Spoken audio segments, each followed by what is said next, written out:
Donc, on a parlé, la première étape, c'est s'affranchir finalement de nos loyautés familiales, de nos limites, donc qui nous accompagnent au quotidien pour pouvoir vraiment choisir et être le maître de ses choix Oui. et pas se laisser finalement guider par nos limites.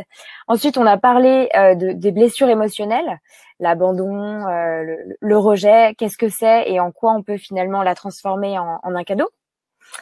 On a vu la troisième étape qui est lâcher ses limitations. Donc une fois qu'on les a analysées, nos limites, nos blessures, pour pouvoir s'ouvrir au possible.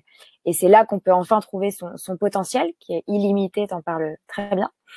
Ensuite, tu nous as parlé de la puissance du cerveau et le pardon. Le fait qu'on pouvait, hein, tu l'as expérimenté pour ton concert, mais c'est vraiment le fait qu'on peut le reprogrammer et, euh, et voilà, et que le pardon, c'est accessible aussi, c'est une vraie libération. En tout cas, quand on ne pardonne pas, on est dépendant toute sa vie.